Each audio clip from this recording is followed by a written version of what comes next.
Everybody back. We're going to start right away with the second group of papers, the first of which is that by Muhammad Qasim Zaman from Princeton University, a gentleman who's collaborated in a number of Cura projects, I might add, who's going to be talking about Pakistan, Sharia, and the state.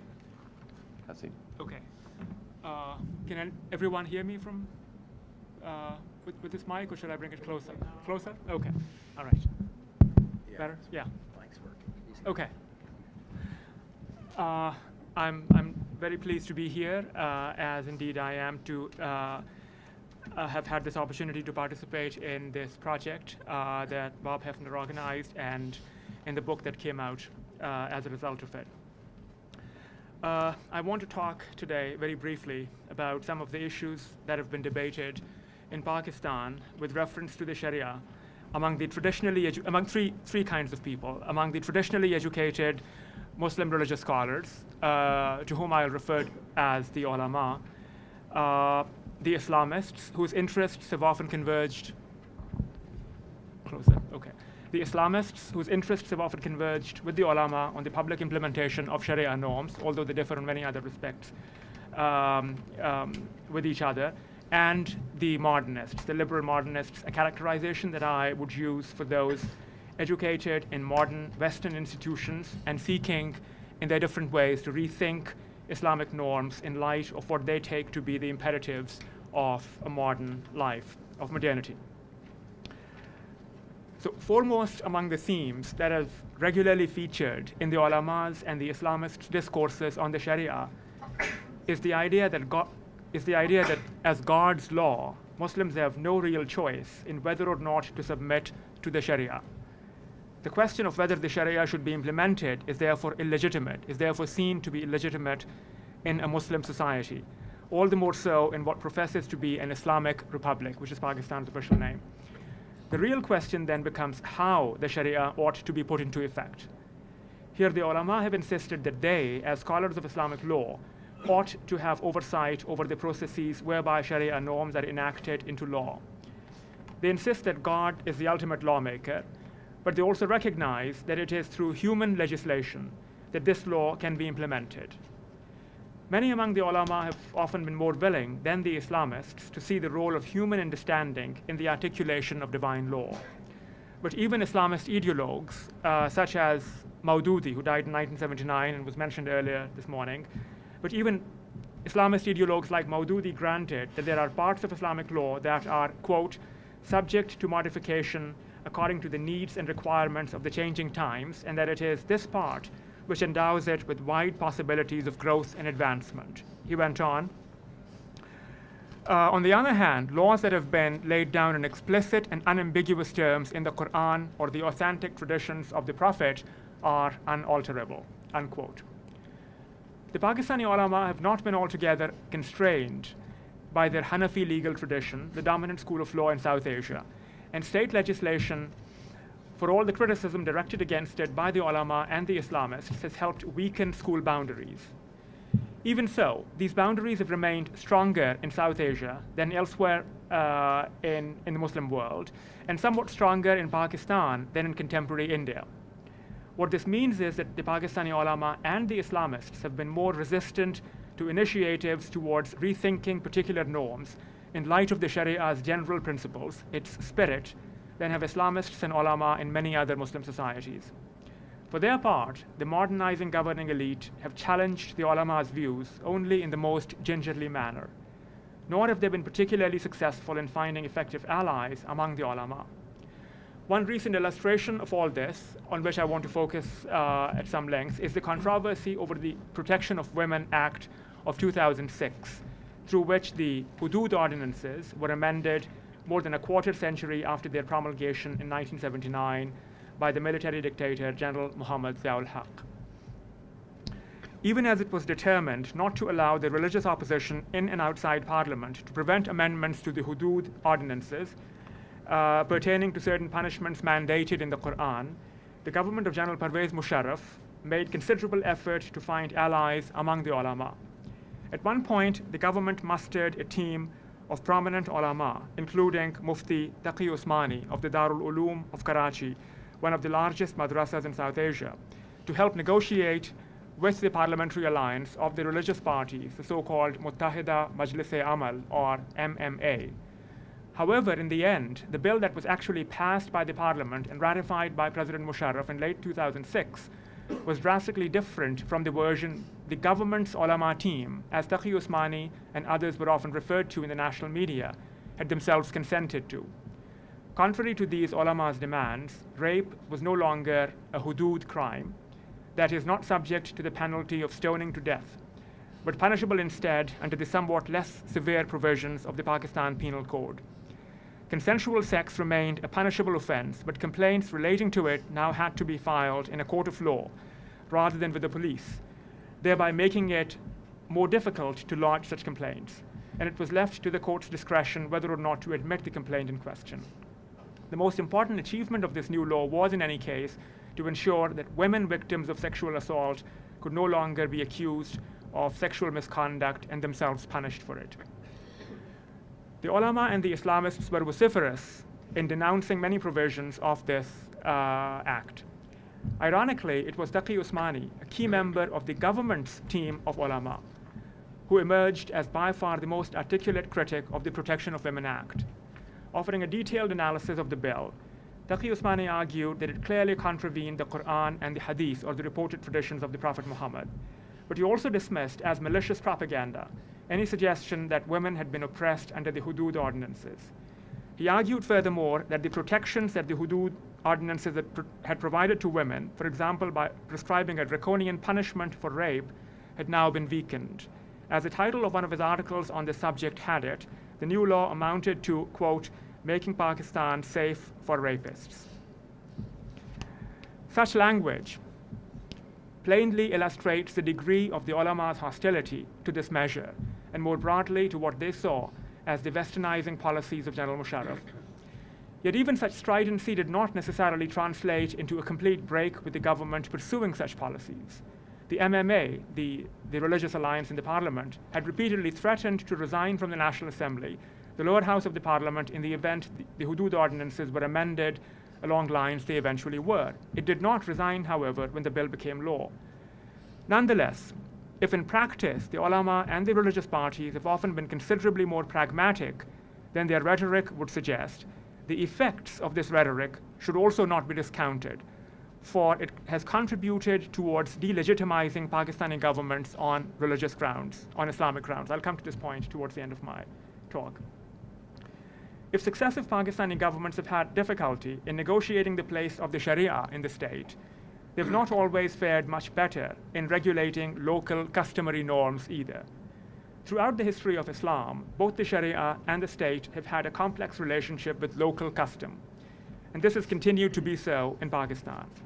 The interrelationship between customary norms, the Sharia, colonial era laws, and evolving social and political conditions has made for an especially volatile mix in the tribal areas of the Khyber Pakhtunkhwa, the former northwest frontier province of Pakistan, and this deserves a brief comment here. Leaving aside many other factors, it is clear that the arrival of large numbers of Afghan refugees in the tribal areas and the participation of Pakistani tribesmen in the anti-Soviet Afghan war contributed to bringing major changes to the tribal areas. Many Islamists participating in the Afghan war had passed through these tribal areas, and since the fall of the Taliban in Afghanistan, many among them have resided in these regions. In recent years, these Islamists, together with disaffected local tribesmen, have comprised the neo-Taliban insurgency which has challenged the writ of the state, but also traditional structures of social and political authority in the tribal areas themselves. Large numbers of maliks and khans, the local elite, and significantly many ulama and religious functionaries allied with them, have been targeted by the neo-Taliban in an effort to reshape the local social, political, and religious landscape in a stringent Islamist direction. According to one 2008 estimate, more than 500 tribal leaders had been killed since 2004 in the tribal areas of Khyber Pakhtunkhwa and its troubled Swat region. And this has continued. The Pakistani Taliban have often dispensed justice according to their understanding of the Sharia.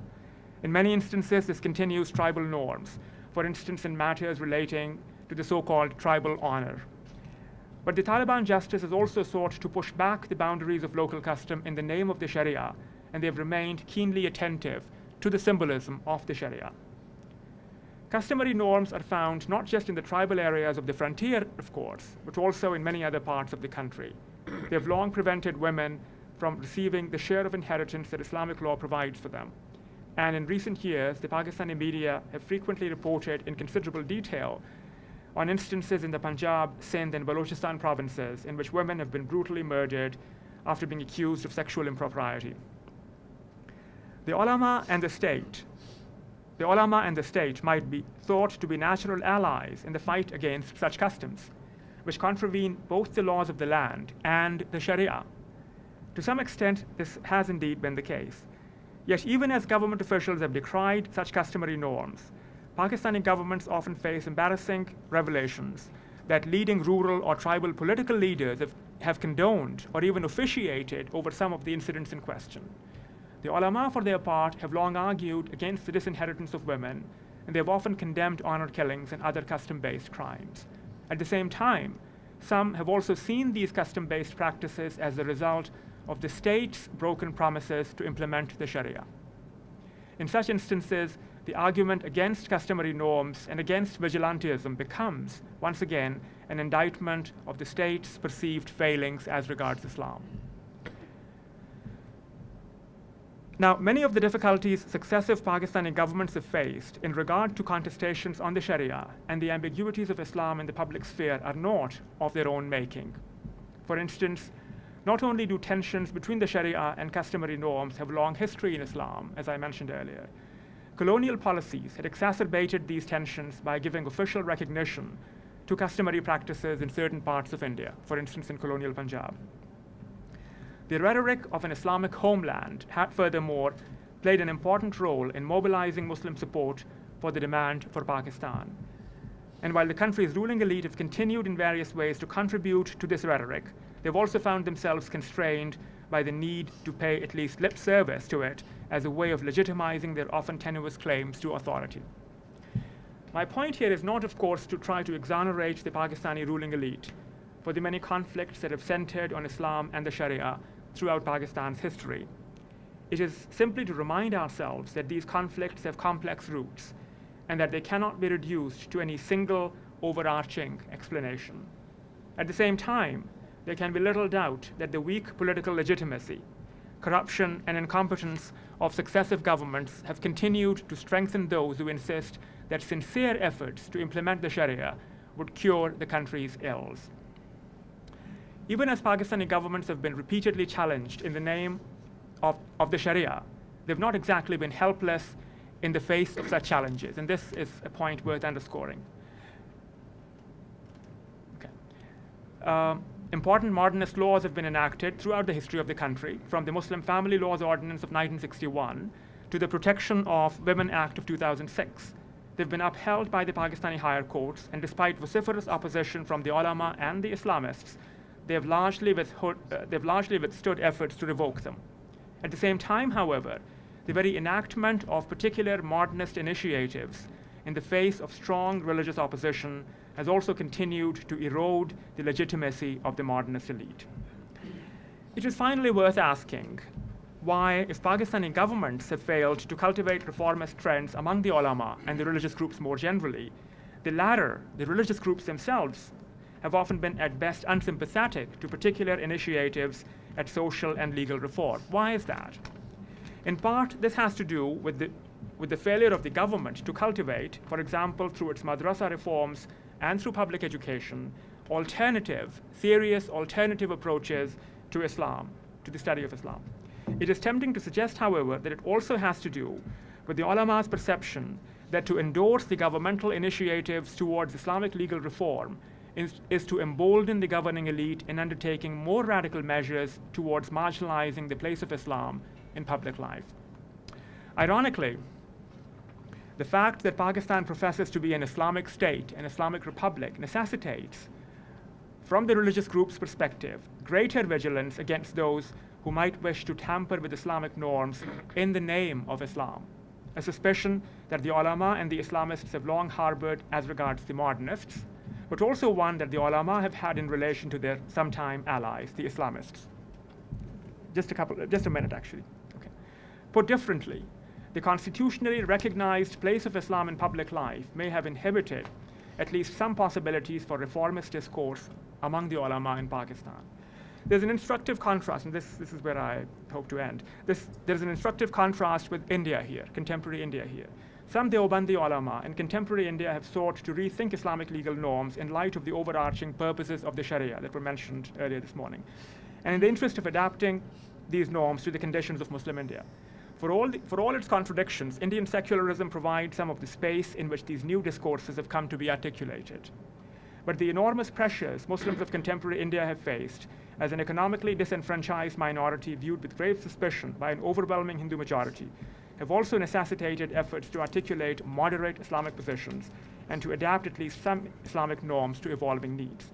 The Pakistani ulama have not experienced similar pressures. Yet the sort of Islamist radicalism that now confronts Pakistan threatens not only the government and civil society, but also, in the name of increasingly strident constructions of the Sharia, the religious scholars themselves. Such unprecedented challenges may well be an impetus for new ways of thinking about the Sharia and its place in public life.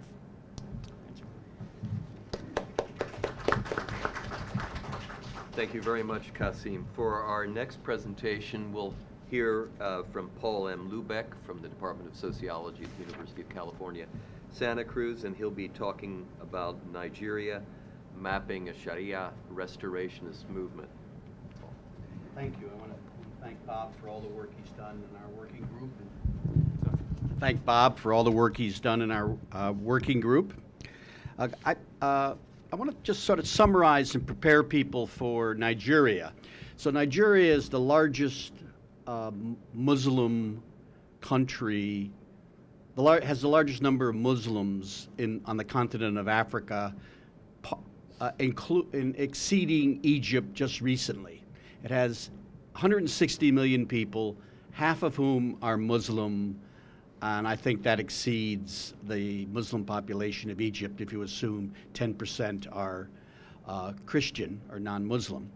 So that Nigeria is growing. In the northern states, the 12 Sharia states, the average number of births per woman is 7.4.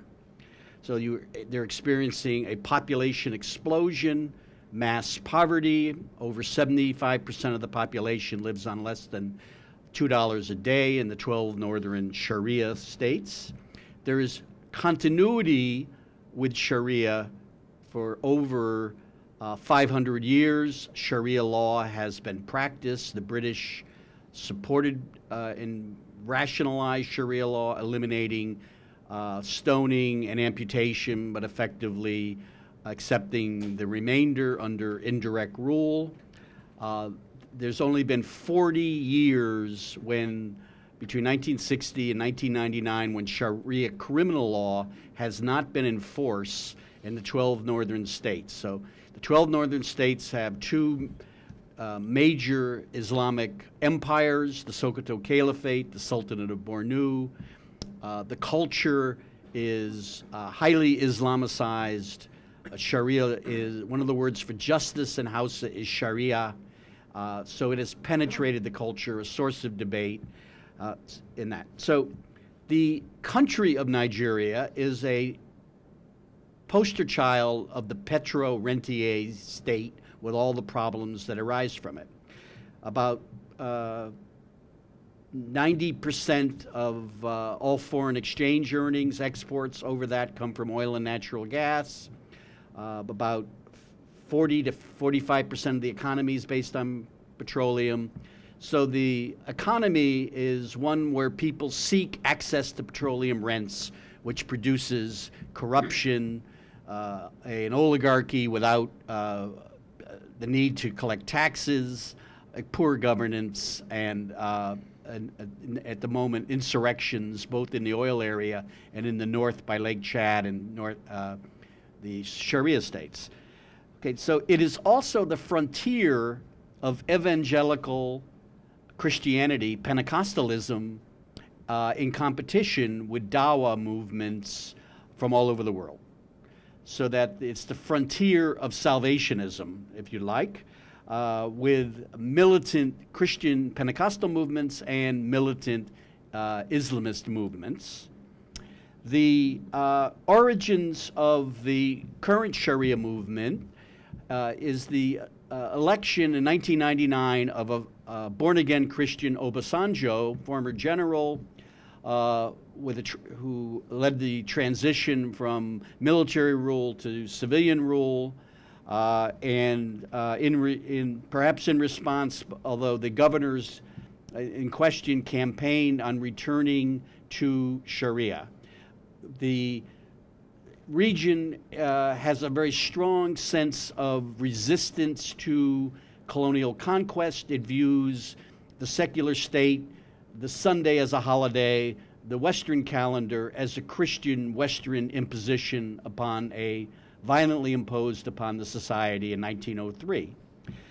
So that the cultural base for a revival, a return of true Sharia is very, very strong. There was a utopian movement in 1999 to 2002 when there were mass movements, demonstrations demanding state legislatures implement Sharia. Governors who resisted or diluted it were voted out of office 4 years later.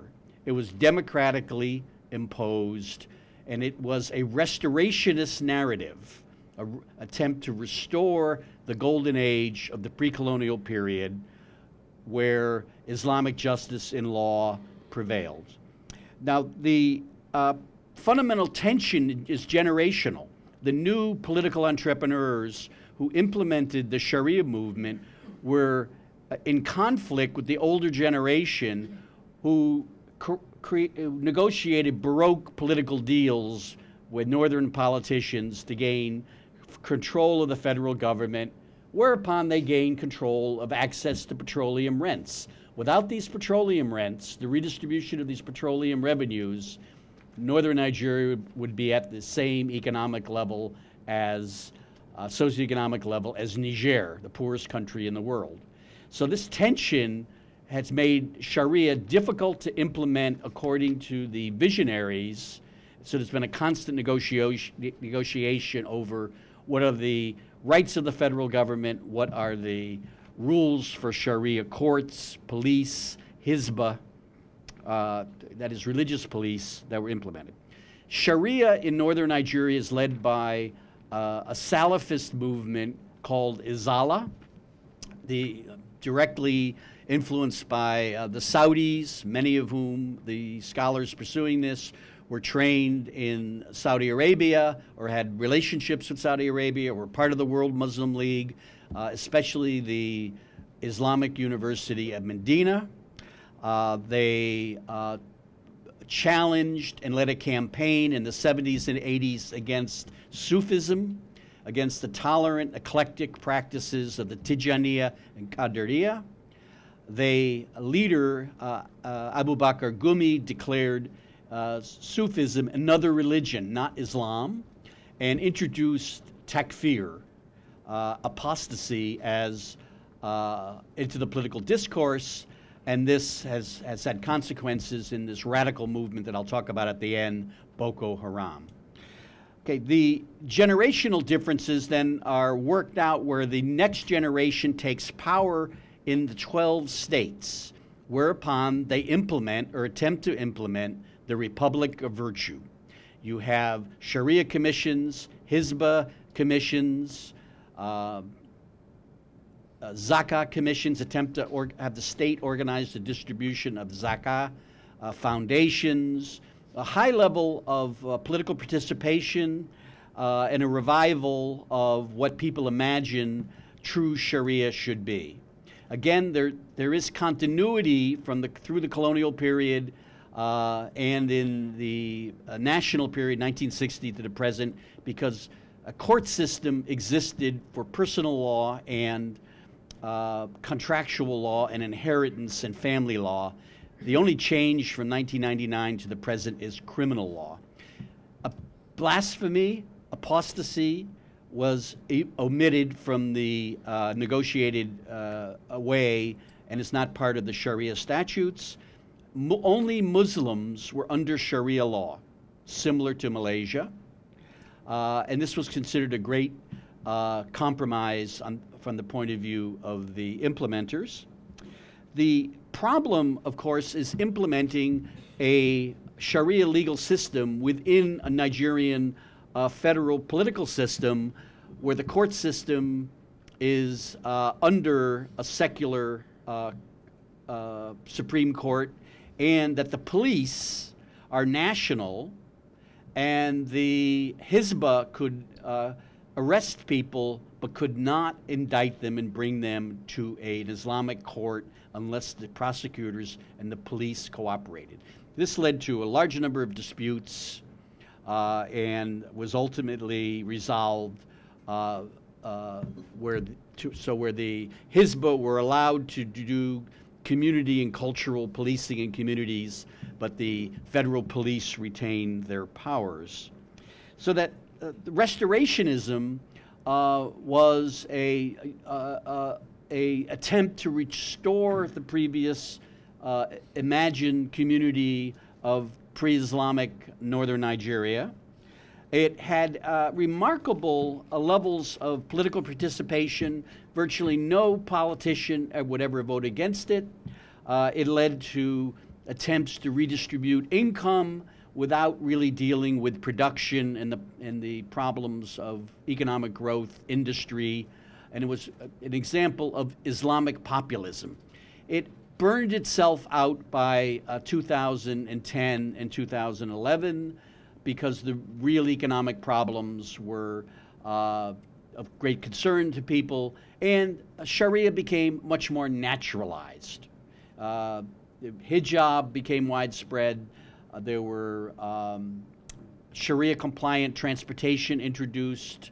A whole set of issues made a difference in prostitution. Alcohol was reduced in the states, and there was a sense that law and order prevailed in the northern states far more than other parts of Nigeria. In the case of gender issues, the most controversial cases were when local area courts prosecuted two women who were illiterate, poor, for zina because they had children out of wedlock, and these became major international issues and were finally resolved by the theory of the sleeping fetus, that it was decided that a previous marriage several years earlier could have resulted in a child, and the woman was let off. This eliminated the constitutional crisis over whether the Sharia courts could implement a death penalty that would have to be reviewed by the secular federal court of Nigeria. So that the way to understand this is two movements. First, restorationism, and the second is increasing participation of northern Muslims in global networks, especially Salafist networks coming from Saudi Arabia. But all other groups, including the Gulen group, are present, have schools, they're building a university, they were present in the feedings at breaking fast at Ramadan, at the National Mosque. Tabligh Jamaat from Pakistan is there. The Sufi Brotherhoods remain. And there's a Shiite movement within the last 20 years, funded largely by the Iranians. So that you can divide these people up, and from the interviews I did with Sharia Commission and others, is that you have full restorationists. In their view of Sharia, it is a solution to the burden and the failure of the transfer of colonial European institutions into Nigerian society. Here's a quote from a commissioner. There's a widespread feeling among Nigerians that 40 or so years of independence has brought nothing but corruption, degradation, and misery to the country's teeming populace. Democracy allows us to innovate within the federal system to implement a system that will provide law and order. The other group that is of great interest, what I call Ijtihad restorationists. These are Muslim modernists trained in the university with dual degrees in Islamic law and Western law, Nigerian law, and they are attempting to provide an enlightened version of Sharia, one that will be sympathetic to women and the poor. Another group is the Muslim modernists who believe it should be a private matter, a matter of personal faith. They favor Sharia in principle, but believe that the political and economic institutions are not sufficiently developed to allow Sharia to be formally instituted. And then there's a secular group also that are very small in NGOs, but lacking any significant social and political base. The group that has gained the headlines since 2009 is a group called Boko Haram. This is a splinter group from the Azala and taught by a former graduate from the University of Medina, Jafar Adam, and their leader, Muhammad Yusuf, took a very literalist interpretation of the Quran and condemned all Western science or education that mixed sexes or failed to meet very strict criteria without the hermeneutical interpretations of the ulama that would argue that under the common good, mashallah, that Western education and Western technology was necessary. He also condemned any participation in a corrupt state like the Nigerian state. He was part of the establishment, I want to emphasize, through 1906, through 2006, through 2009. 2009, his followers were attacked by the police. He then declared a jihad against the Nigerian state, whereupon Nigerian security forces and the police, initially the police and then the army, slaughtered probably 1,000 people. And the movement now has degraded into a takfir insurrectionist movement that is remarkably strategic, leading to all sorts of speculation on who was training them, resulting finally in August to the bombing of the UN Center in Abuja. So one of the outcomes of the Sharia movement is a demand by people who are labeled Boko Haram for a return to true Sharia. And I'll leave it at that. Thank you.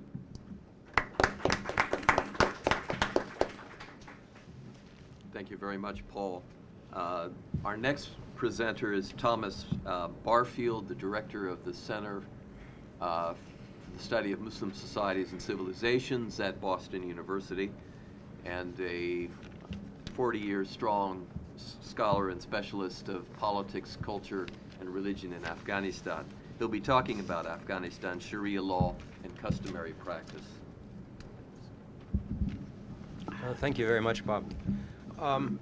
Afghanistan actually makes a very interesting case, sitting as it does between Pakistan and Iran, because in some ways Afghanistan represents almost a pre-modern Muslim society in that there's very little formal debate about Islam or Sharia law because people can't imagine any other way to live.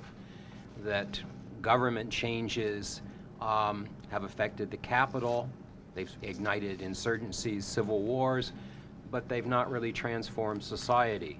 Afghan governments have always been rentier governments, really back to the 19th century, but they could only take in enough rent to support the government, never to support the people. So unlike Saudi Arabia, unlike Iran, local populations have never seen any subsidies on anything at all. I remember when I was in Afghanistan in the 1970s and once described to the pastoralists that I was with subsidies for farmers that they, if prices fell too low, the government gave them money. And the shepherd's response to that was, when prices go too low here, we eat the sheep. So fundamentally, you're dealing with a people whose Islam is essentially coming from the bottom up and not from the top down. It has not experienced direct colonialism. It's certainly been invaded a number of times, but the society has never been transformed either politically or economically. Therefore, the types of questions that arose in Iran from the Shah's urbanization and modernization policies, or the types of questions that arise in Saudi Arabia because of the oil wealth, or the types of questions that arise in Pakistan on what makes us Muslim as opposed to Muslims in India, simply do not exist in Afghanistan. And to go back to the model that Frank Vogel presented for Saudi Arabia, Afghans also kind of look as their governments. Whoever runs the state is not expected to be religious. They didn't come to power by being religious. And when they talk about a ruler being just, they're not talking about in a just religious sense, they're talking about a just political sense. So does this ruler bring order? Does this ruler bring tranquility? Is he a tyrant? Now, he should be kind of compliant with Islam. However, if you're in the ruler business, for the most part, you're not. Rulers always have bad reputations as drinkers, as non-prayers. You name it, rulers are not doing it. Fundamentally, however, that does not affect their legitimacy. Similarly, as Frank was pointing out in Saudi Arabia, Sharia law was seen to apply more to the private disputes among people, that the ulama would make decisions about what was proper, what was improper, but state enforcement, particularly on politics, was expected to be Sharia compliant. But in Afghanistan, unlike Iran, the Afghans always made sure there was never a court that could review a state's compliance. And that's true even today with Islamic values. Nobody's actually sure who enforces the constitutional provision that all laws in Afghanistan must be compliant with Sharia. This allows for a lot of latitude. The interesting thing, too, is, as was mentioned, there is so much debate about Sharia that no one's exactly sure what it means to be Sharia compliant. So if we're looking at, in a place like Afghanistan, what we see is a type of Islam where Afghanistan, like Pakistan and Iran, also defines itself as an Islamic republic. But unlike Iran or Pakistan, this is not prescriptive or ideological. When I asked Afghans, what does an Islamic republic mean? They said, well, it's a republic of good Muslims. Therefore, it's Islamic. What Islam is, well, that's kind of up to them because good Muslims can agree and disagree. But as I say, this is almost a pre-modern form of Islam because the Afghans have never had their values challenged in the way their neighbors were. Soviet Central Asia wiped Islam really out of society. Iran created an Islamic republic that was definitely ideological, and Pakistan has constantly been consumed, are we Muslim enough? Is Sharia law properly enforced? In Afghanistan, thinking, gee, it'd be nice to have any law properly enforced. So they're less concerned about that. What we see is a lack of intellectual debate, in part because intellectual debate in a country that probably has 80% illiteracy, and that was mentioned in the Pakistan comparison with the Baluchistan or Northwest Frontier Province, is that intellectuals have a very important role in Afghanistan, but it doesn't, they don't, or at least have not really moved up to push politics. And what we have seen in the 20th century is effectively, as Frank was saying with the Saudi state, that the big problem about Sharia is in the 1920s when King Amanullah followed Ataturk and also Reza Shah.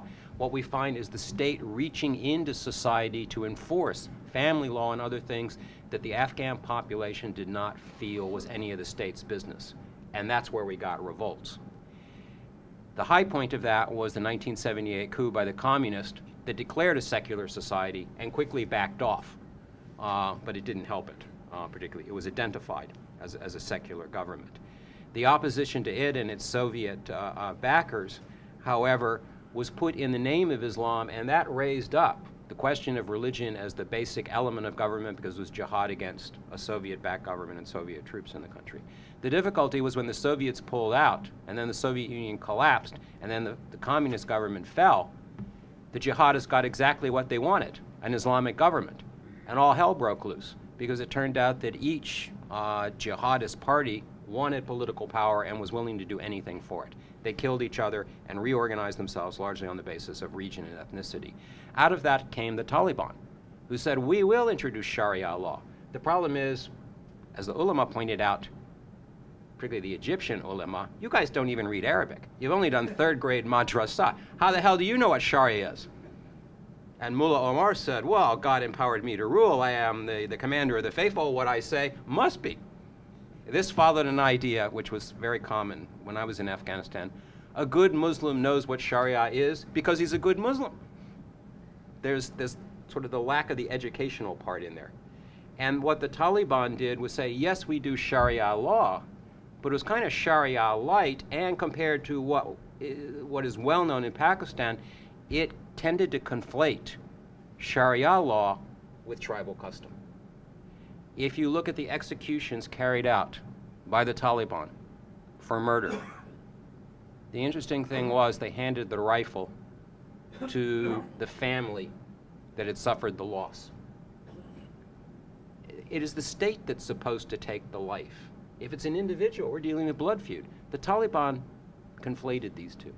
And many Afghans even today conflate these things. And this actually, when one talks about Sharia in Afghanistan, it's not always popular in rural Afghanistan precisely because the Taliban and other more orthodox purveyors of Sharia have said, you know, you people are in violation of Sharia law. You do not allow women to inherit by proper Sharia law. You engage in blood feuds. You take blood money. They have a whole list of things. And they've actually, when the Taliban was actually pushed back against blood feud, against the disinheritance of women. Similar things that the state had tried unsuccessfully to do. So in some senses, the idea of a pure Sharia system in Afghanistan is not necessarily got a lot of support at the local level because that is equally socially transforming. They didn't like what the secular governments in Kabul were proposing, but they're not keen to have clerics to tell them how to live either. So, as I said, the fallback position to that is a good Muslim would never do anything un-Islamic. We are good Muslims. How else did we win the jihad? Therefore, get off our backs. Sure, we can't read Arabic, but it doesn't matter.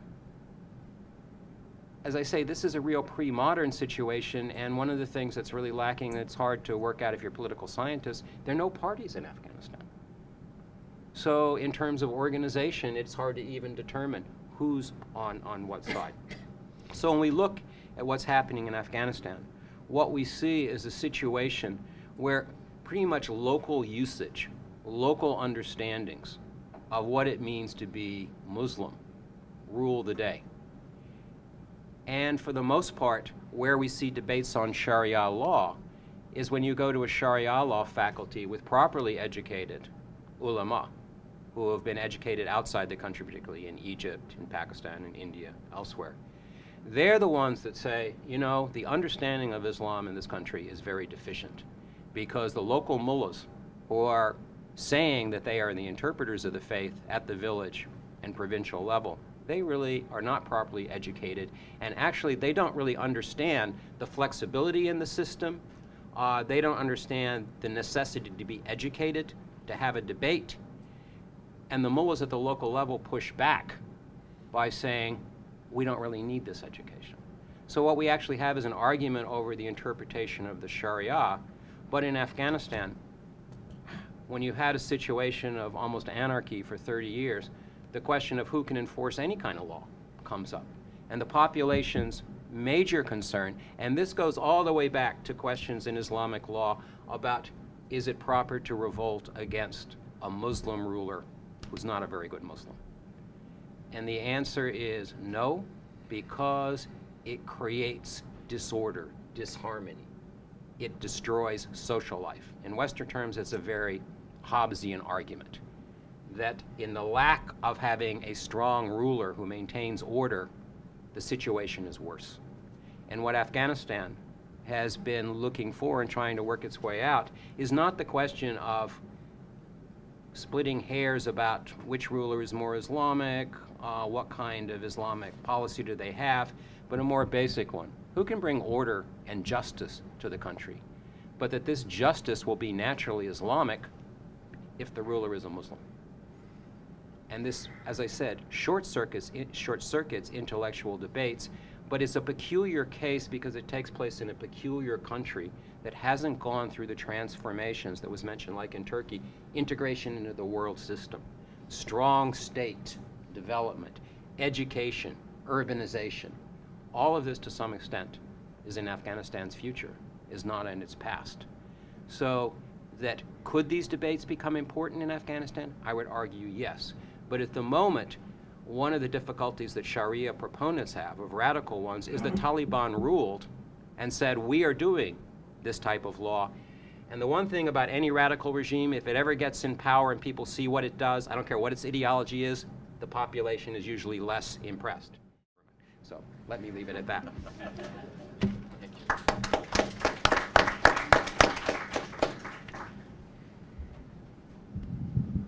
Thank you. I think I'll refrain from any further editorial comment on the last comment, but I want to talk instead. I'm Bob Hefner from Boston University, and I'm going to talk about the Indonesian case. As a friend of mine many years ago, when I was starting out in the profession, he introduced himself, colleague introduced himself to me. He says, "Oh, you work in Indonesia." Ah, yes, Indonesia, as far as the American public is concerned. Indonesia, let's see, Polynesia, Melanesia, Oceania. It's somewhere out there next to amnesia, right? That is, it's the biggest Muslim majority country in the world, of course. It's a place of momentous changes over the last generation, and actually two.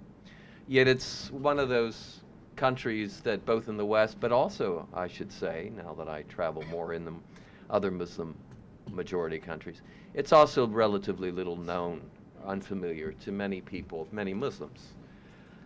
Yet it's an extremely interesting country from the point of view of Sharia politics, illustrating processes, I think, in a kind of quintessential way, which, while by no means universal, they're very widespread in the Muslim world. And what we'll see, what I'll try to discuss, I'm going to be very brief here, is certain paradoxes that abound between the two currents that are currently transforming Indonesia. One is a pietist current characterized by the desire to conform more extensively to the Sharia. And then secondly, Indonesia's ongoing and very impressive, with some problems, but very impressive process of democratization, transition from authoritarian rule. So that's the tension. It's Sharia politics in an age of democratic transition that is my focus. And I think the example speaks beyond Indonesia alone. In any case, let me begin. In May 1998, President Muhammad Suharto of Indonesia, some of you may recall, was forced from office, bringing to end some 32 years of developmentalist but authoritarian rule. During the final years of Suharto's rule, the country had also been plagued by fierce outbreaks of ethnic riots, including attacks on Christians and Chinese minority. The violence and the vacuum of power in Jakarta and other big cities led many observers to conclude that the sprawling Southeast Asian nation was on the brink of, not what I had been suggesting for several years here in Washington, not of democratic transition, but national disintegration. In Washington, one hear much talk of Indonesia as the next Soviet Union, the next Yugoslavia, about to dissolve in just a maelstrom of ethno-religious violence. But confounding these prognoses, however, the reform government that succeeded Suharto, after '98, implemented an array of legal and democratic reforms, including the holding of free and fair elections in 1999, 2004, and 2009, consistently confirmed as free and fair by outside observers. The results of these elections were notable for several things, but above all for their center-of-the-road moderation, the outcome being center of the road, with voters shunning both those appealing for return to a kind of authoritarian nationalism, like that seen in the central years of the Suharto era, but also shunning, more interestingly, radical Islamist appeals for a state based on Sharia. In 2007, Freedom House identified Indonesia as the only country in Southeast Asia that was deserving of the category of free, and that of course included countries like Singapore, Philippines, and Malaysia. Once seen as on the brink of collapse, foreign observers now look to Indonesia as one of the most promising democracies in the Muslim world, well ahead of the Arab world's democratic spring. But it wasn't quite so simple either. In the years following the end of Suharto's rule, the bright hope of political transition was darkened by widespread outbreaks of vigilantism and militia violence.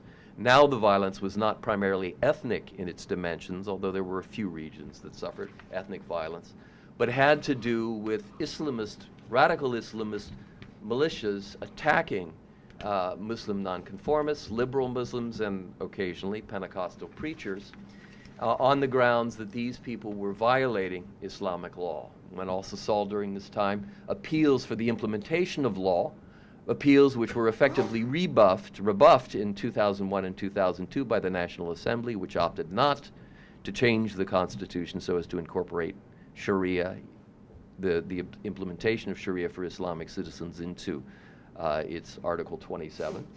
There were also a series of gestures, developments at the national level, which confirmed once again that the National Assembly was not at all interested in any further concessions to Islamic law, notwithstanding the fact that the National Assembly had large numbers, indeed, a majority of people who came from what were, in some sense, Muslim-based parties. So this is the kind of paradox that I'm interested in. On one hand, this continuing Islamist radical militia violence, whether we want to even call it Islamist, I think is questionable, but it's justified on Islamic grounds. A small minority committed to a radical program of pressing other Muslims to implement Islamic law. On the other hand, electoral results that show that though Indonesia is far more pious than it was when I first began working there in the 1970s, much more observant, has many more people involved in Islamic education,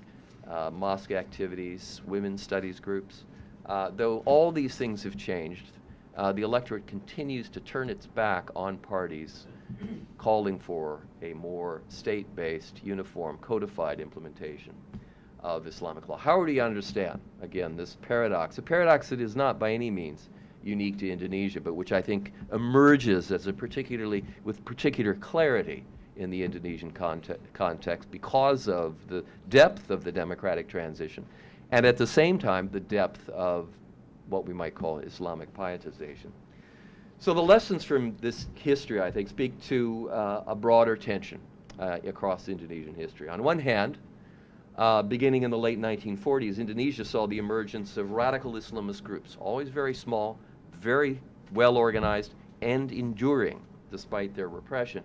Islamist groups dedicated to a notably anti-liberal and often quite violent, vis-a-vis fellow Muslims, implementation of Islamic law. This is one of the first paradoxes of Indonesia, that it has an enduring, indeed one of the longest histories of modern radical Islamist organizations dedicated not just to the implementation of Islamic law, but the use of violence to secure its implementation. It goes back to the 40s, and it's a recurring theme of Indonesian politics that these small militia-based groups appear, attack fellow Muslims, call for the implementation of Islamic law. And under the conditions of a democratic Indonesia, these groups have resurfaced and on one hand attempted to participate in national elections, but having been so thoroughly rebuffed in national elections, having succeeded at winning very little electoral support, have opted once again to use semi-violent, semi-legal, a variety of semi-legal tactics to attack and pressure and, if you will,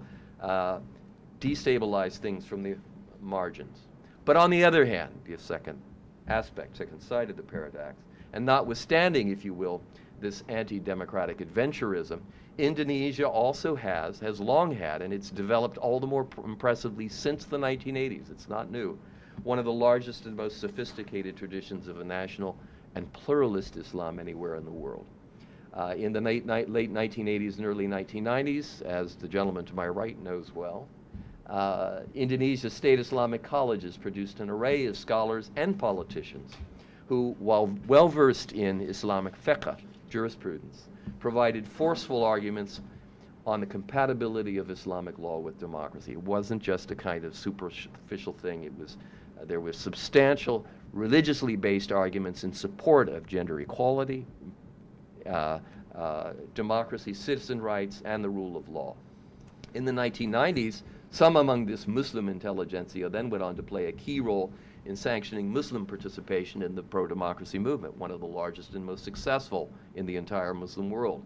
No less important, this pluralist efflorescence was not, as many people forecast, not just the stuff of a few Western-educated intellectuals. Some of my friends here in Washington saying, no, once elections are held, forget all this talk of pluralist and democratic Islam. Those people are going to be just driven out of power, out of any influence by Islamist-based parties. It didn't happen. The most striking characteristic of 3 sets of national elections held since 1999 is, again, the electorates, and here I quote a well-known Indonesianist political scientist, the electorate's, quote, inclination to reject candidates who campaigned on exclusivist platforms, be they Islamist or be they conservative nationalist. Entirely unlike the situation in Indonesia during the 1950s, no party making state-enforced Sharia a priority has attracted significant electoral support at all. 2 things make this larger landscape of Sharia politics especially interesting from a comparative point of view. The first is the continuing consolidation of electoral democracy in Indonesia has taken place against the backdrop of, from 1999 to 2003, a severe economic downturn, one of the most severe in all of Asia after the financial crisis of 1998, severe economic downturn, outbreaks of communal, ethnically based violence in 5 of Indonesia's 32 provinces, and in many areas, I quote here, a pervasive fear of extortion, harassment, or violence at the hands of gangsters, end quotes. So there was a general breakdown of law and order across many parts of Indonesia, and therefore calls from Islamists for the restoration, as Paul Lubeck has described in Nigeria, the restoration of Sharia as an instrument of, if you will, general civic order. But the appeals didn't take hold. They didn't, notwithstanding the general crisis of the first years of the post-Suharto era, these appeals for Sharia as the solution to civic disintegration didn't take hold.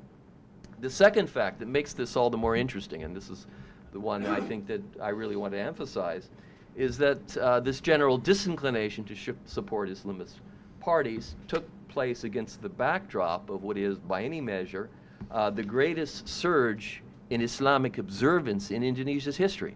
Indonesia is, again, by all the standard sociological measures that social scientists use, a far more religious, zakat praying, hijab wearing, beard proliferating place than it was ever in its modern history, indeed ever in its history, period. Regional histories, ethnographic studies, and survey data all testify to the depth and breadth of the pietistic turn.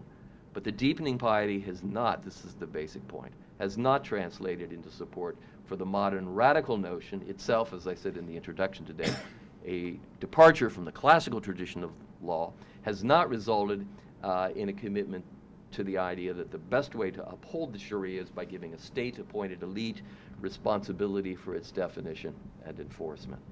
Now, there's an interesting parallel in all this between the political and religious fields. The German political scientist Markus Mitzner has recently observed, I think correctly, that there is a pattern of centripetal trends in political party competition today, as opposed to the centrifugal instability of the 1950s in Indonesia, when there was fierce competition between communist and socialist parties on one hand and Muslim-based parties on the other. Today, by contrast with the 1950s, and despite the anti-systemic appeals of some fringe Islamist groups, the vast majority of Indonesians, here I'm quoting Mitzner, the vast majority of Indonesians and Indonesian Muslims do not favor a change in the political system away from the current democratic arrangement. Democratic elections have consolidated a commitment, a political, cultural commitment to democracy as the preferred political system. So a similar generalization applies to the public operating consensus, if we can call it that, on the place of Sharia in national life. The major parties and Muslim social organizations differ only marginally on questions of Islam and democracy. There is, in other words, a kind of, I'm looking for Nathan, a kind of an operating consensus, but I think in some ways an even bolder and more explicitly a democratic operating consensus in Indonesia, bolder than in Egypt. They agree, the actors agree in large part because the leadership, the party leadership, is aware that the Muslim public has a realist and substantive attitude toward Islamic law, preferring good governance, fairness, and social justice to the formalization and etatization, statification of God's law. Now, there is a problem, though. It's not the Muslim public, then, that is the cause of recent tensions with regard to non-democratic interpretations of Islamic law. The real problem lies with a small but well-organized flank committed to an anti-democratic understanding of the Sharia.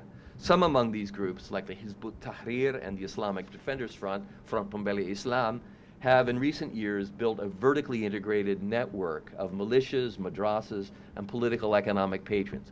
Very small, but very, very well organized and very dedicated. Statistically speaking, these groups still have only a tiny mass following. They've had no success whatsoever in the electoral arena. However, as demonstrated by the survival since the late 1940s of groups committed to a radical and anti-democratic interpretation of the Sharia, movements of a system-challenging and anti-democratic nature do not need a large following to survive and occasionally challenge the political order. That, indeed, is one of the most vexing problems of Sharia politics in some countries. Even if their numbers remain small, the radical fringe has the organization, the ideological frames, and the moral dedication to make itself a nuisance in Sharia politics for some years to come. But I would suggest only a nuisance, not a threat to Indonesia's democratic transition.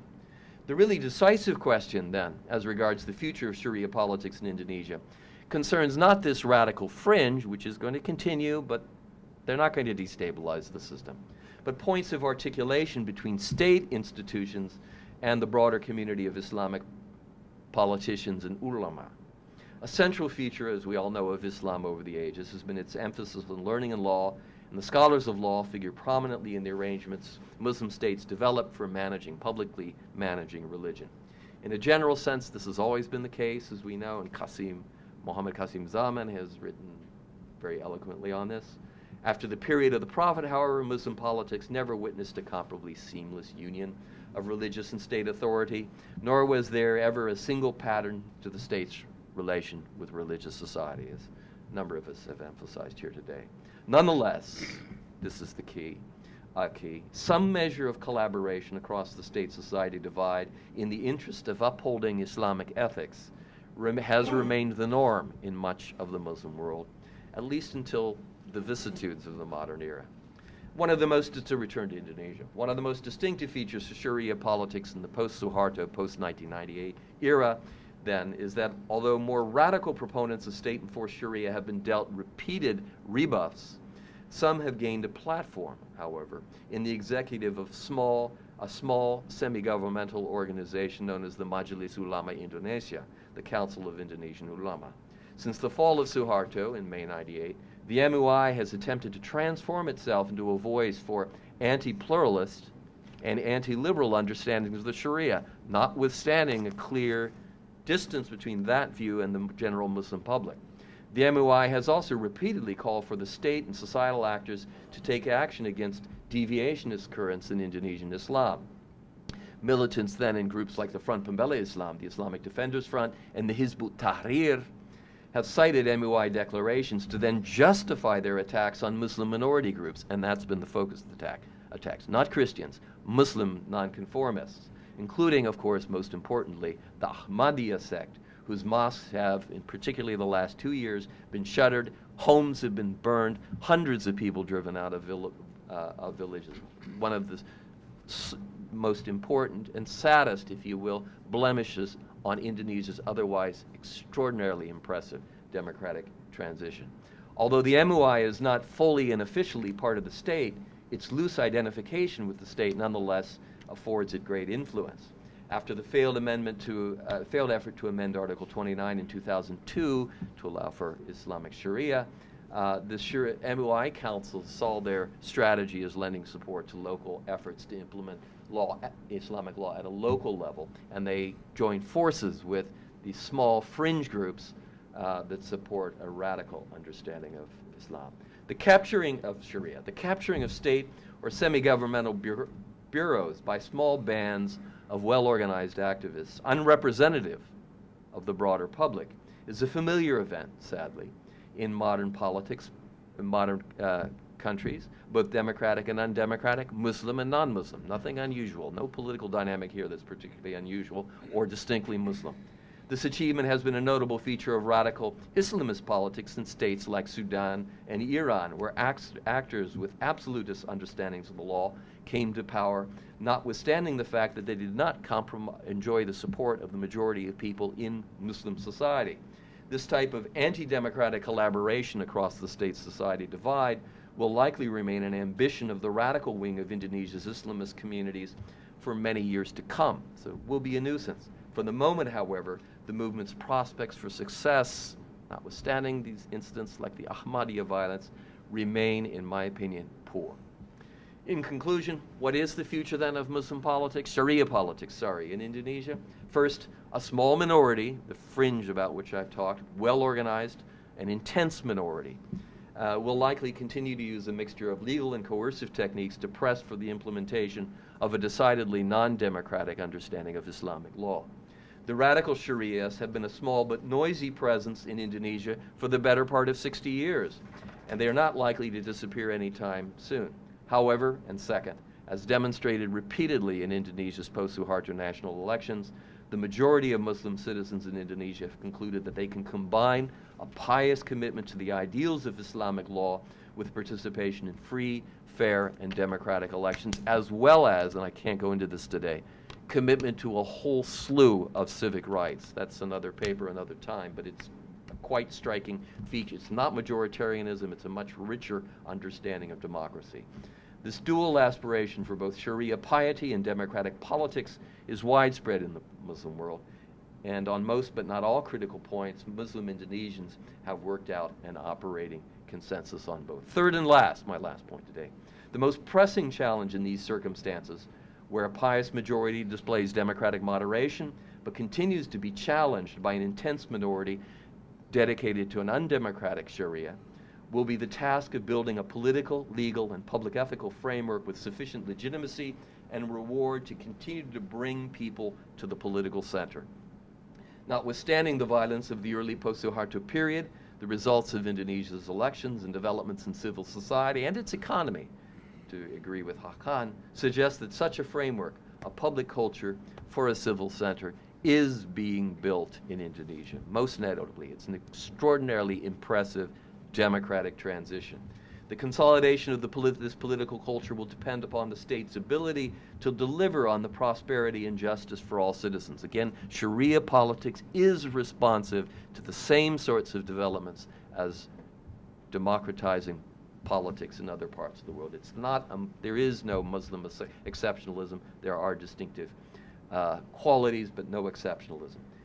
Whether in Indonesia or other countries, popular understanding of and commitment to the Sharia, I've tried to emphasize, is not unchanging. The commitment is responsive, again, to the same concerns and developments that facilitated the democratization of public religion in the West. There is a striking commonality. The challenge in Indonesia over the next few years will be to deepen this democratic process so that its culture and values become so pervasive, as I think they will, that they infuse and transform public understandings of Islamic law. Thank you. Our discussant today, I'm very pleased to say, is John Esposito from Georgetown University, and one of, as many of you probably know, one of the most distinguished political and cultural and historical observers of Islam and Muslim politics in the United States, indeed in the world. Thank you. John. Can I have the mic? Yes. Thank you very much. Thank you for your comments. Now I'll just make a comment myself. I don't think I've ever accepted being a discussant, and I would not advise anybody to do that in the future. But I did it because Bob asked me, but I don't think I've ever done that in my career, and it's an impossible situation. I also have jotted down a few additional beginning comments because I noticed that a fair number of you are young, including myself. I dye my hair in order to look more mature. I think that we need to keep something in mind, and that is that our looking at the role of religion in politics and society in terms of contemporary situation is really 30 years old. It's really from the 1980s on, sort of post-Iranian revolution, whether we're talking about the Muslim world or whether we're talking about just looking at global religious resurgence. Islam was relatively invisible when I got into the field in the late 60s and early 70s. In academia, in government, in terms of being taken seriously. When I first announced I was going to study in the area, people said, you'll never get a job. And when I finished my degree in '74, they were right, at least in terms of teaching Islam. I wasn't hired to teach Islam, I was hired to teach world religions. Indonesia was just simply invisible. I did a PhD in Islamic studies, and we never really dealt with Southeast Asia, at all. In the early 70s, I did the Scholar Diplomat program, sat with an officer who had come back from 3 years in Pakistan, so this is pre-Iran, but this is in a Pakistan where Zulfikar Ali Bhutto had been appealing to Islam, implementing Islam, and this guy didn't have a clue. The significance of the Jamaat was not even on his, radar screen, from his point of view.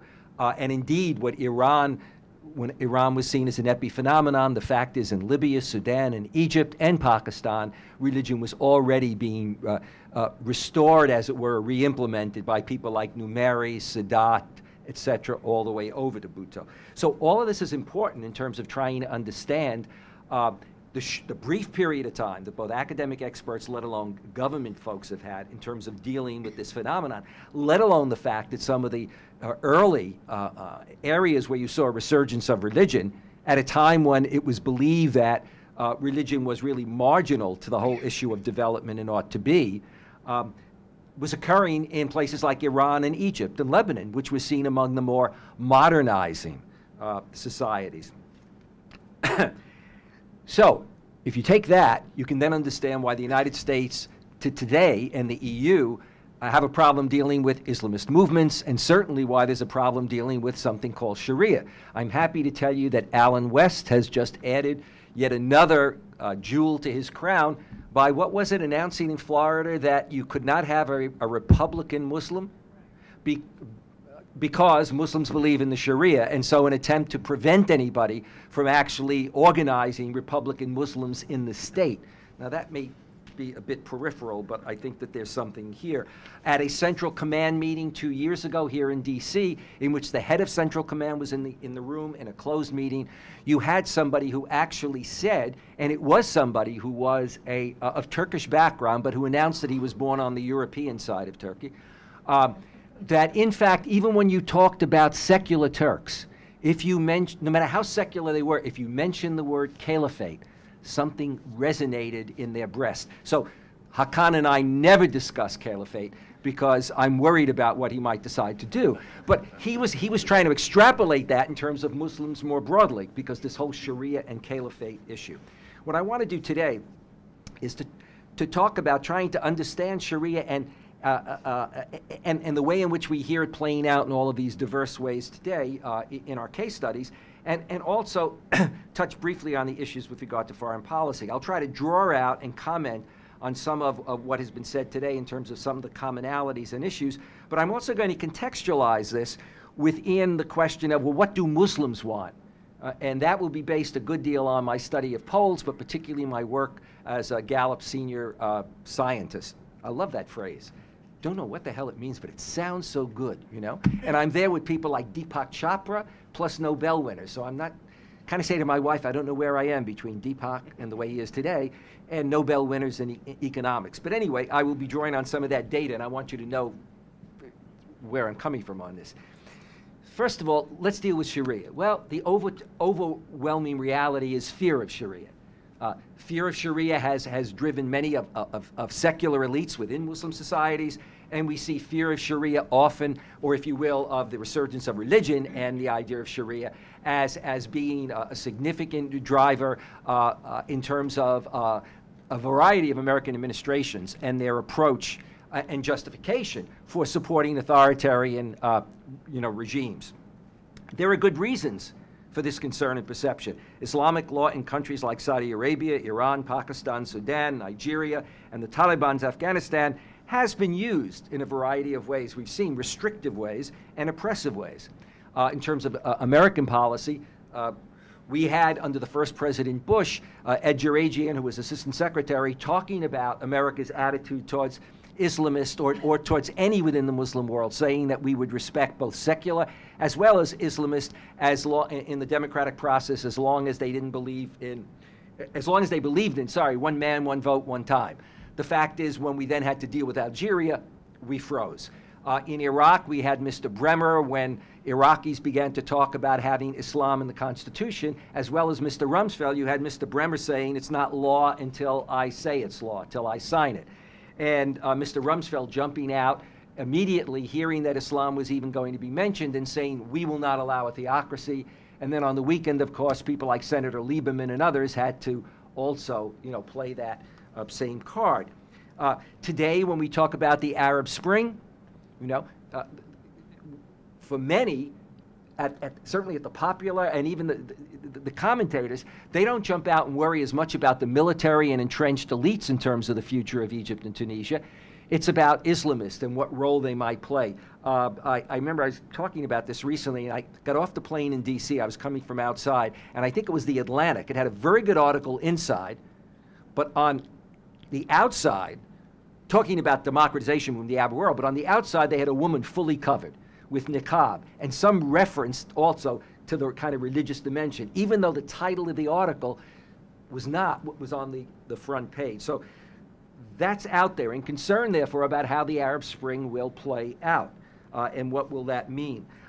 We see it's a domestic issue today in terms of fear of Sharia, a political issue in terms of the 2010 congressional elections, and the anti-Sharia campaign, and I would say hysteria that is swept across the country.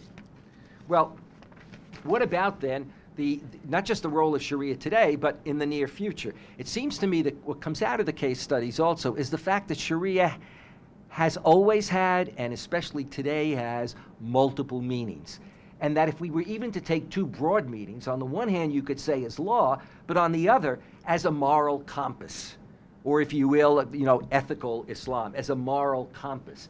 And therefore, when we, for example, look at the Gallup World Poll, and its polling of some 35 and now 45 Muslim countries, and we see, on the one hand, a rather astounding thing, that majorities of Muslims in most countries, including men and women, want to see Sharia as a source of law. But that is meant in the generic sense. The question then becomes, what does that mean to them? And so for vast majority of Muslims, when you look at it, they also say that they see religion as important to their identity and to their progress as a society. But again, the question is, are we talking about a moral compass? Are we talking about a system of values? Or are we talking about law? Okay? Now, to keep things honest, one should realize that close to 50% of Americans believe that our law should be based on the Bible. Okay, so for comparative purposes. And in fact, something like 40% of Americans believe that, therefore, religious clergy should be involved in that. That's actually higher than you would find in the Muslim world, okay? And only a small percentage in the Muslim world, yes, we have to worry about our own Taliban in America, and they all wear suits and ties. That's why we have a problem with that, of identifying them. And many of them come from Ivy League schools. Thank God not from Georgetown or BU. But the reality of it is that we have to think about, how this then plays out. Now, one of the things that we do see is, on the one hand, this broad-based belief. We also see it in the fact that many want to see that their governments and societies are infused with their values, and if they're religious folks, they see them as, religious values. So they believe they can have both democracy and, as it were, Islam or Sharia values, in the broadest sense of the term, as an alternative to simply saying it's going to be democracy and a certain form of Western secularism. We're not talking about the Turkish understanding here of secularism, which, as it exists in Turkey today, as opposed to, in the past. It's also evident in many countries, such as Iran and Afghanistan, that, as Tom Barfield has pointed out, so strong is this belief that Sharia principles are the foundation of government and social life, few secular modernists have been willing to challenge it outright. And indeed, in many countries, in Iran and other places, secularists know, secular modernists, many of them, that a good way to frame your reforms is to somehow be able to relate them to culture and religion. To relate them to culture and religion. It actually then protects you from the, if you will, the more religious right, who have still a good way of playing a populist card, denouncing or denigrating the kinds of reforms that you want, as simply saying, well, they are anti-Islam or anti-Islamic.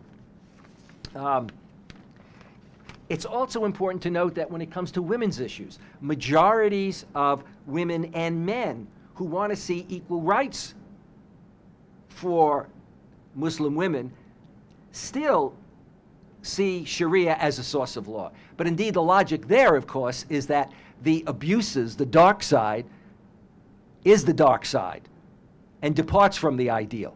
You know, it's a little bit like if you talk to Roman Catholics in terms of the pedophilia problem. You know, if you talk to my mother about pedophilia, but she'd just look and say, well, that's what the church is doing, you know. And it's kind of interesting, you know, analogously, when I look at the Park 51 debate, so I often think, well, based on that logic, then when we want to open up a Catholic boys' school in a neighborhood, people should begin to be nervous about having any priests who are teaching in there because of what might come from that. I say that as somebody who was in a monastery for 10 years, so I can at least say that I have a right to be whatever it is I am. Okay. So it seems to me that what we also see emerging in our case studies is really to put it under two broad rubrics: who's Islam and what Islam today? Okay. Who are the interpreters of Islam?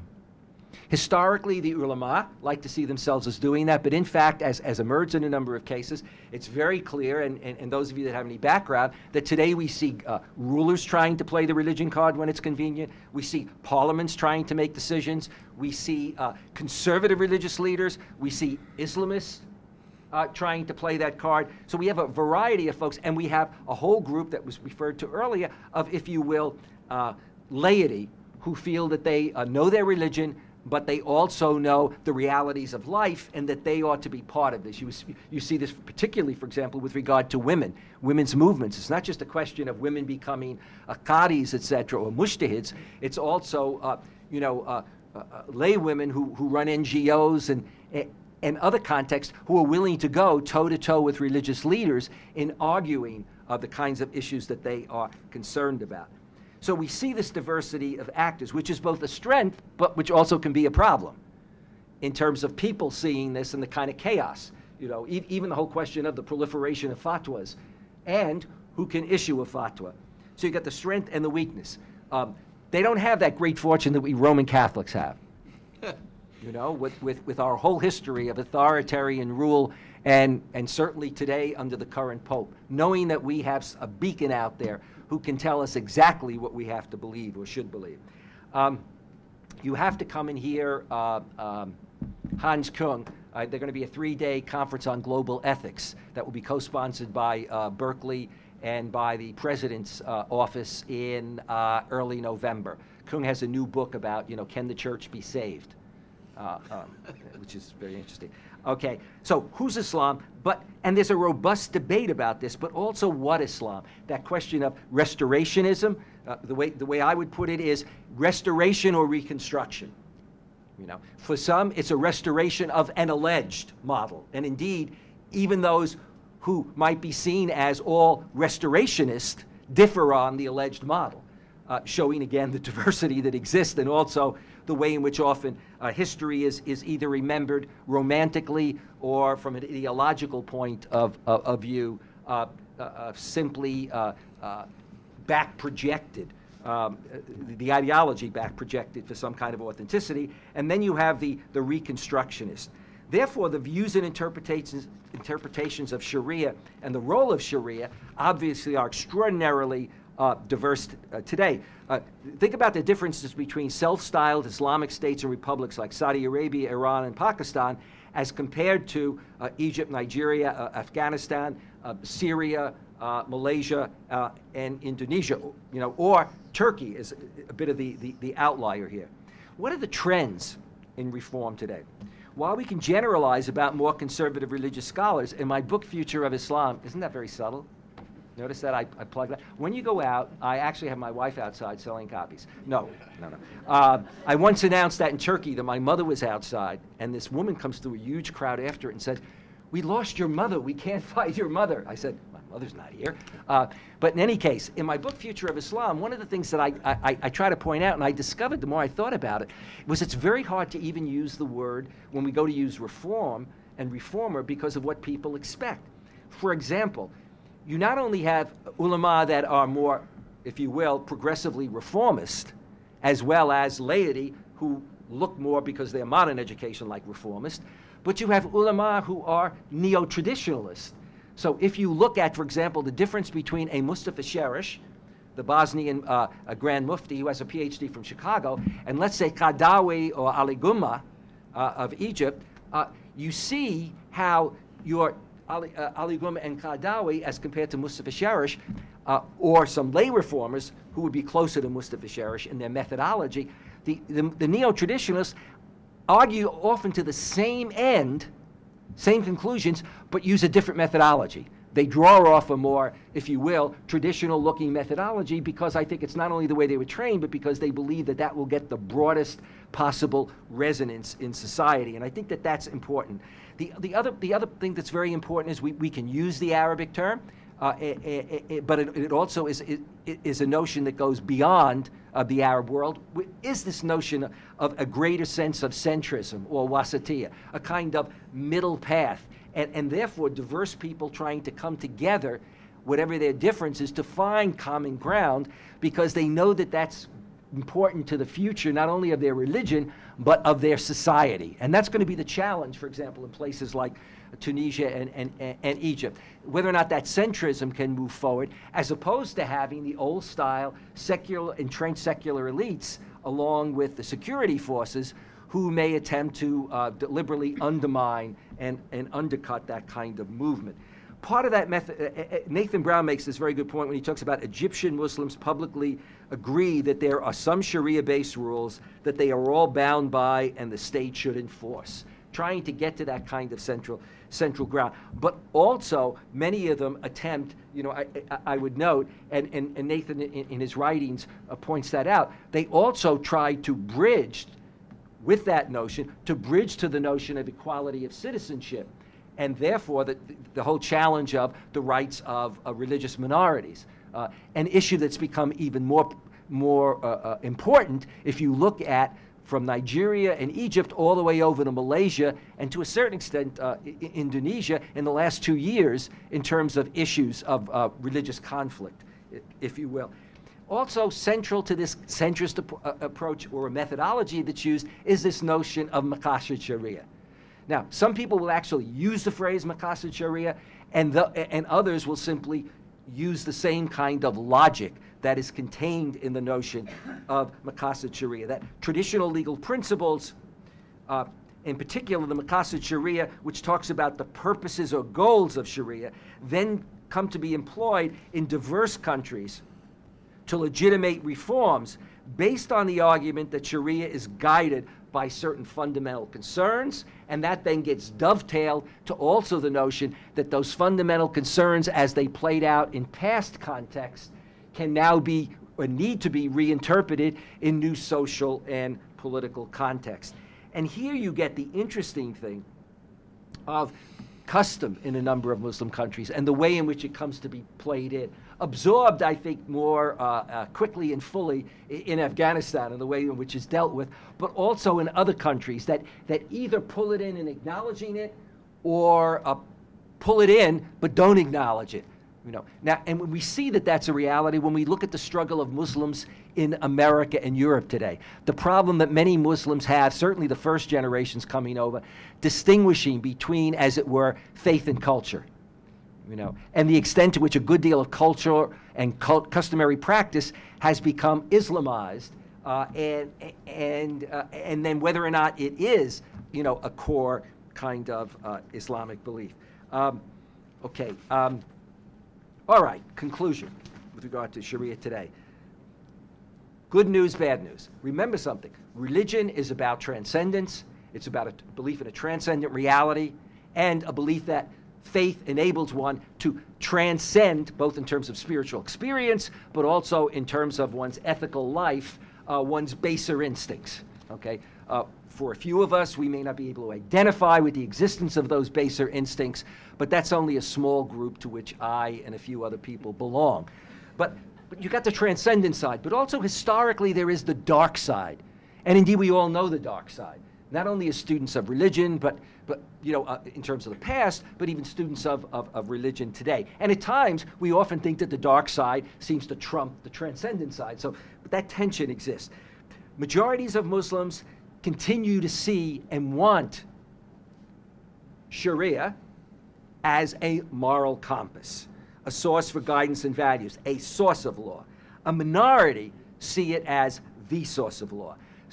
Majorities, but a debate still occurs between the extent to which private life should bleed over into public life in terms of the role of religious values. On the negative side, we see the negative force very clearly.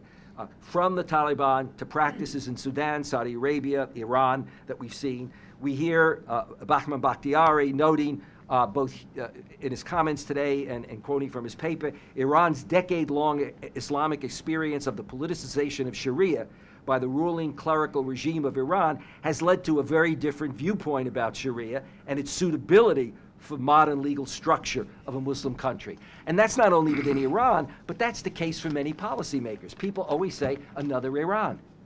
I remember when I signed a contract to do my book, The Islamic Threat, Myth or Reality, in the 1990s, I met with an assistant secretary of state literally minutes after I agreed to the contract. I was downstairs negotiating the contract at the State Department, walked up to see him. We sat down, and the first thing he said to me was, is Algeria another Iran? And from that, and I said, well, you know, I talked about the differences. And then I talked about the danger with the fall of the Soviet Union of Islam being seen as the next global threat. And he said, of course I don't see it that way. But the rest of the conversation made it clear that that's precisely, you know, what he was afraid of. And I think that is still there, that negative impact, you know, the Iranian model. People always talk about the Iranian model and exporting it.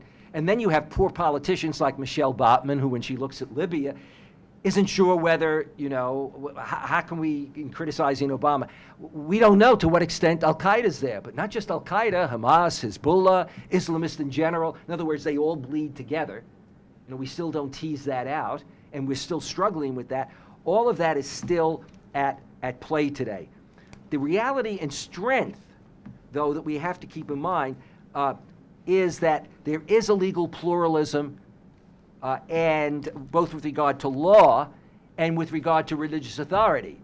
The negative side can be the exploitation of that pluralism, if you will, or but on the other hand, there is that positive side. And we see that if you look at the developments in Turkey and the way Turkey has been able to define itself as a secular state, but with a religious dimension. And we see that if we look at the role and the transformations that have taken place, sometimes, albeit with great difficulty, on the part of some mainstream Islamist parties and certainly thinkers. If you look like at Rashid Ghannouchi, who is now an important player in Tunisia.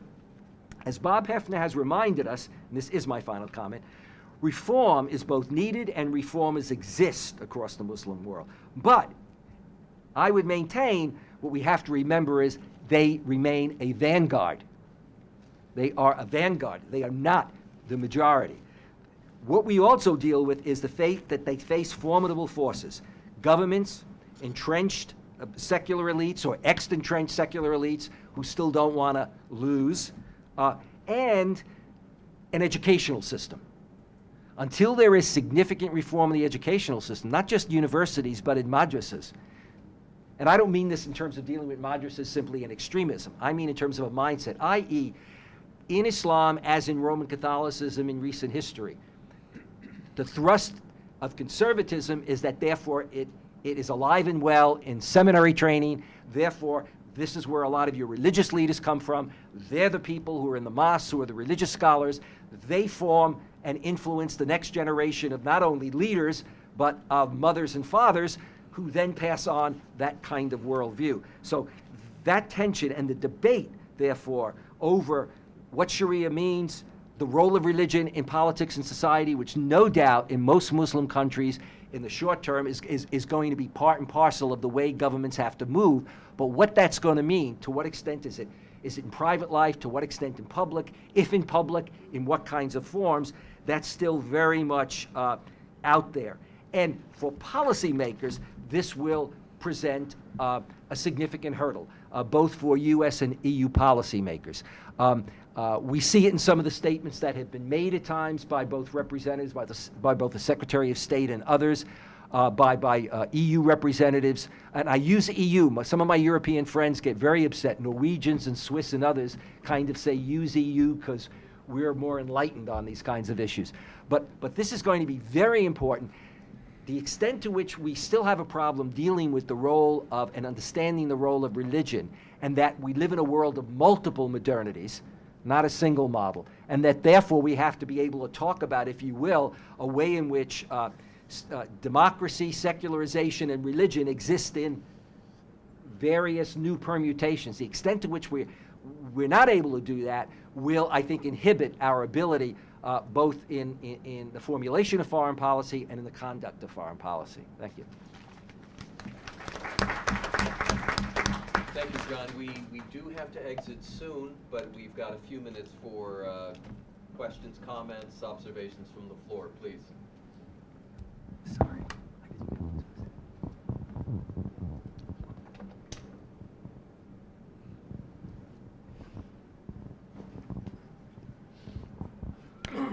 Hi, I'm Amanda Chase with the Public International Law and Policy Group, and I was wondering if you, Mr. Hefner, could speak a little bit to, in terms of Indonesia and its success with democratization, how much that has to do with the process of rapid decentralization, including the allowance at the subnational level for Sharia law in some form to be implemented, again, at that subnational level. You spoke a lot about the national level, so I'd like to hear a little bit more about that.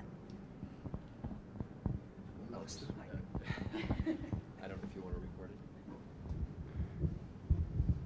it. Indeed, in the part of the paper that this is part of a much longer paper, and I might, for those who are interested, the papers and build on the book that just appeared this year on Sharia politics from Indiana University Press. But at any rate, in both that book and then in the larger presentation, which, like all these presentations, will eventually, indeed shortly, be online from the Institute on Culture, Religion, and World Affairs. I begin by talking about the effort to implement Sharia-influenced laws at the regional level. And a couple of years ago, there was a sense that this was a steamroller that was going to eventually have very, very serious implications, not least of all for women, because the targets of much of the legislation have been women's dress, women's movement after certain hours of night.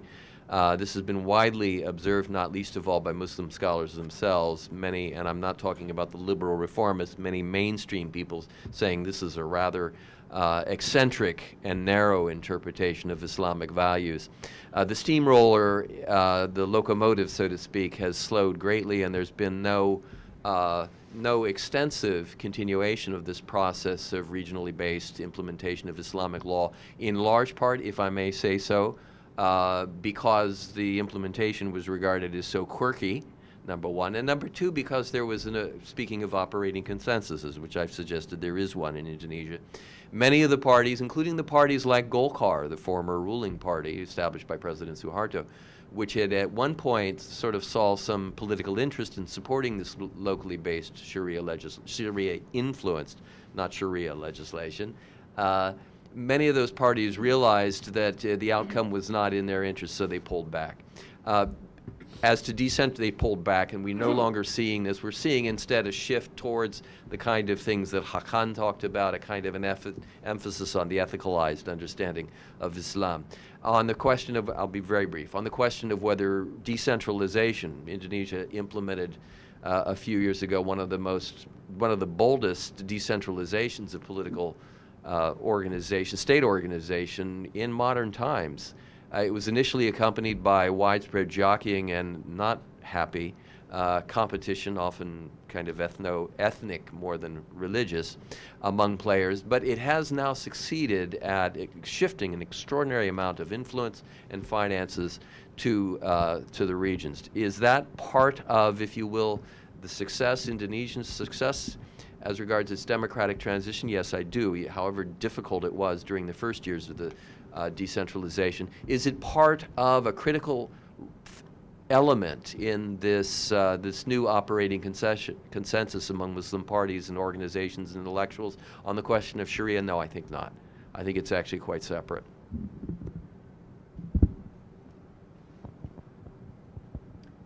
Yes, please.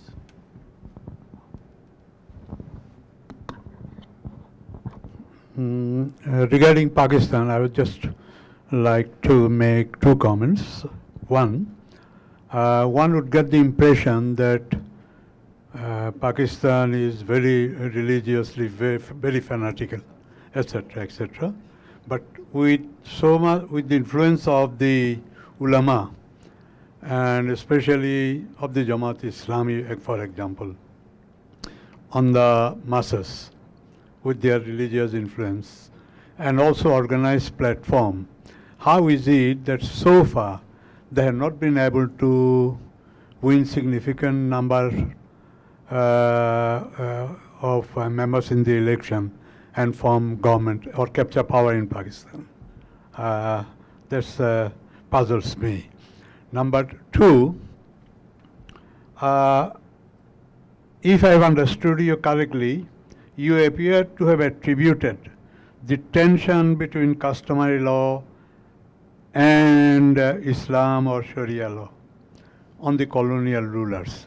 But I was under the impression that it is the colonial rulers who, by enacting the 1937 Sharia law, did away with custom and restored Sharia law in the whole of India, Pakistan, and Bangladesh. Just one more comment. If I can point out, the word Sharia in India, Pakistan, and Bangladesh, in the official records or in court records, it has hardly been used until very recently in Pakistan. It has generally been, even when it comes to law, it is Islamic law or Muslim law or Muslim personal law. But before, say, 1937, I refer to the Act, I did not come across that term. And certainly, it was only in the, very recently in Pakistan that the term is widely used, but in Bangladesh and India, I think it is even now very rarely used.